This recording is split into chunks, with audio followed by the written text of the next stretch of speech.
જય કિસાન મિત્રો, હું છું ગોપાલ ઇટાલિયા। જમ્મુ કાશ્મીરના પહલગાંવમાં એક જઘન્ય કહી શકાય એવો આતંકવાદી હુમલો થયો છે। આ હુમલાની જેટલા સખત શબ્દોમાં નિંદા કરીએ એટલી ઓછી છે।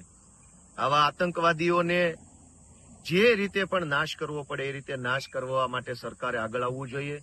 એની ઉપર બોમ્બ મૂકે કે એની ઉપર યુદ્ધ કરે કે જે કંઈ સરકારને યોગ્ય લાગે એ કરીને પણ આ છાશવારે આતંકવાદીઓ જે આપણા દેશ ઉપર હુમલો કરે છે એને રોકવાની કોશિશ થવી જોઈએ।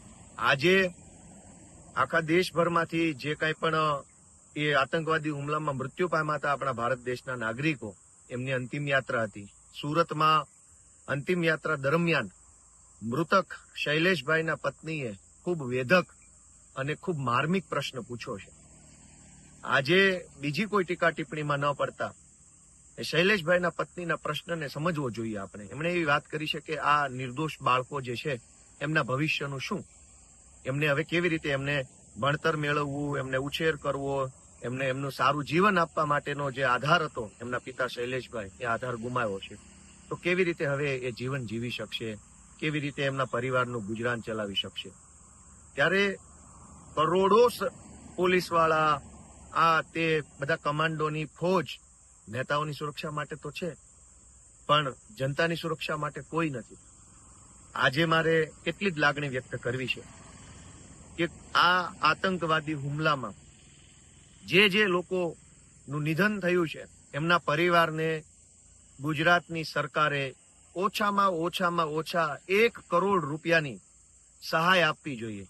એટલા માટે નહીં કે એમના પરિવારમાંથી કોઈનું મૃત્યુ થયું છે એની કિંમત લગાવી જાય, એટલા માટે મદદ કરવી જોઈએ કે પરિવારનો સદસ્ય ગુજરી ગયા છે, એમનું ઘર પરિવાર ચલાવવા માટે, એનું ગુજરાન ચલાવવા માટે, પરિવાર ઉપર આકસ્મિક જે આફત આવી છે એ આફતમાંથી ઉગરવા માટે થઈ અને ગુજરાત સરકારે ઓછામાં ઓછી 1 કરોડની મદદ કરવી જોઈએ।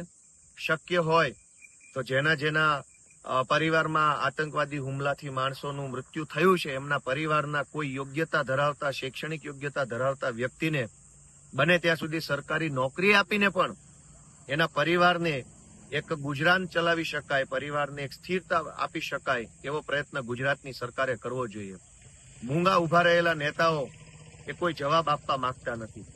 હું આજે જે કંઈ પણ મૃતકો છે એમને શ્રદ્ધાંજલિ પાઠવું છું, એમના પરિવારને ઈશ્વર ખૂબ શક્તિ આપે આ દુઃખ સહન કરવાની એવી પ્રાર્થના કરું છું અને ગુજરાતની સરકારને વિનંતી કરું છું કે નેતાઓ ખરીદવા માટે તો કરોડો રૂપિયા વપરાય છે, ધારાસભ્ય ખરીદવા માટે કરોડો રૂપિયા વપરાય છે, પણ આતંકવાદી હુમલામાં મૃત્યુ પામેલા એક ગરીબ પરિવારના, બાપ વગરના થયેલા, આધાર વગરના થયેલા નિર્દોષ બાળકોનું ભણતર ન બગડે, ભવિષ્ય ન બગડે, એ પરિવારનો વિકાસ ન અટકે, એટલા માટે થઈ ગુજરાતની સરકારે વહેલામાં વહેલી તકે તમામ મૃતકોના પરિવારને ઓછામાં ઓછા 1 કરોડ રૂપિયા આપવા જોઈએ અને શક્ય હોય ત્યાં સુધી સરકારી નોકરી પણ આપવા માટેનો પ્રયત્ન કરવો જોઈએ અને ફરીવાર આવા આતંકવાદી હુમલા દેશ ઉપર ન થાય એના માટે આકરા યુદ્ધ કરવું પડે તો પણ સરકારે આ પગલું ભરવું જોઈએ એવી મારી લાગણી છે, વિનંતી છે।